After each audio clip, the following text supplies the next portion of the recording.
Time with Coach again. Welcome back. Good to see you guys, or yeah, good for you to see me. What's up? Hey, I'm Coach. It is midterm election time.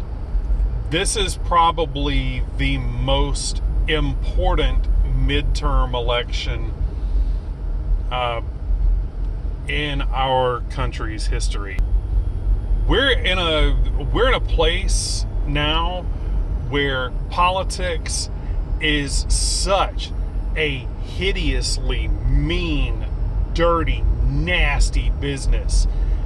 People have made it impossible for politics to not be divisive. Like, every candidate is so focused on demonizing the guy on the other side. But everybody running for office has got it just stuck in their heads that they can't win. They just have to make sure the other guy loses by bombarding you and me with all of this shit about how completely fucking evil their opponent is. And it was big in the presidential election last time around too, and in fact it has been for a while. Look, I'm sure that a lot of people are not going to appreciate what I'm about to say, because I don't care what candidate you're talking about. This person has reached this point in their life and this point in their career and honestly believes, demented and confused as they may be, honestly believes that the agenda they're putting forth is what's best and what's most constructive for our country. And really, they're all confronting the same issues. They're just confronting them from different directions. So,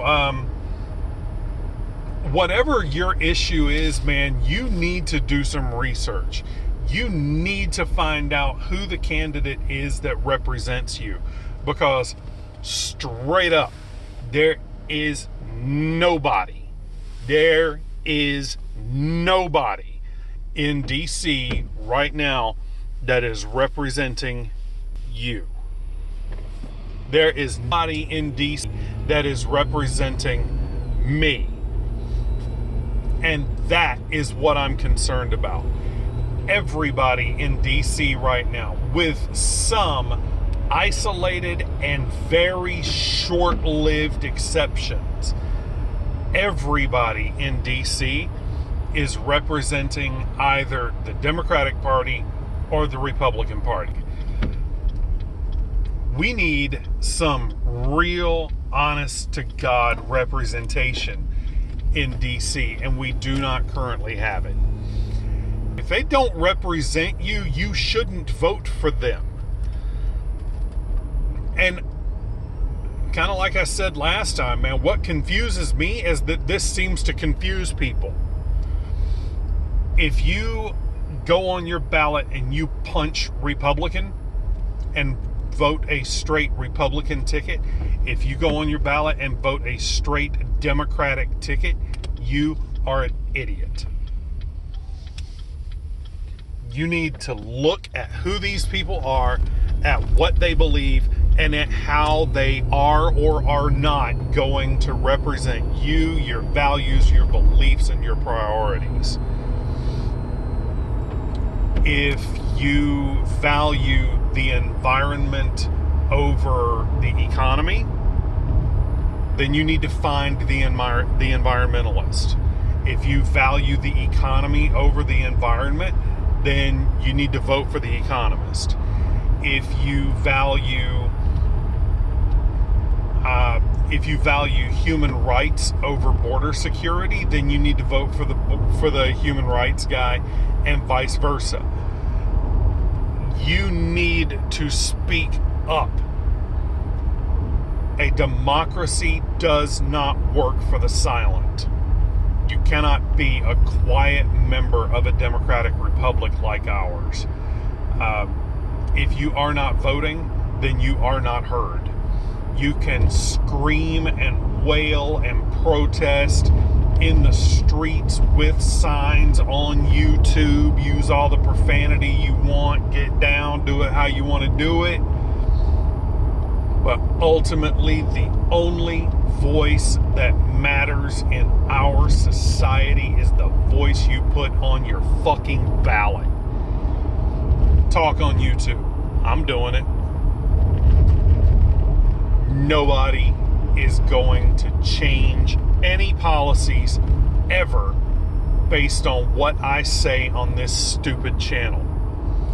Nobody is ever going to change anything based on your comments and reviews and likes and shares and subscribes on this channel.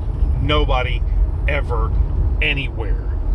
If you want to be heard, if you want to be significant, then you have to step up and take your significance.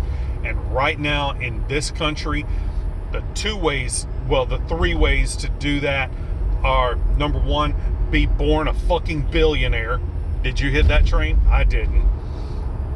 If you weren't born a fucking billionaire, you have to run for office, which means you have to be a millionaire, or you have to secure the backing of one of the political parties, which you can't do if you're not a millionaire. So, if you weren't born a fucking billionaire, then you need to find a way to make yourself a millionaire. Oh, you don't have one of those on hand? You don't have a money tap you can just turn and fucking cash rains out like shower water? If you don't have that, then you got one option left, and that option is to vote. You go to your polling place, you mark your fucking ballot, and you let your voice be heard. If you have concerns, and back that up. If you don't have concerns, either wake the fuck up or finish going the rest of the way to sleep. Because if you don't see that there are problems in our country, in our world right now, then you are a blind moron. And emphasis more on the moron part. If you don't recognize that there are things right now that are detrimental and deleterious to your life, you're an idiot. So, wake up. Come to life. Okay? Either get in the game or get out of it. And that's just real. That's just as real as I can get. Folks, please go vote. If your vote cancels my vote out, I'd still rather you cast it. I don't understand people sitting out for issues-driven elections. It's important. It's always important, but right now I think we're at a little bit of a high point. You know, things matter right now. Things matter because people are douchebags, people are tool bags, and things are fucked up. Hey, if you want shit better, vote.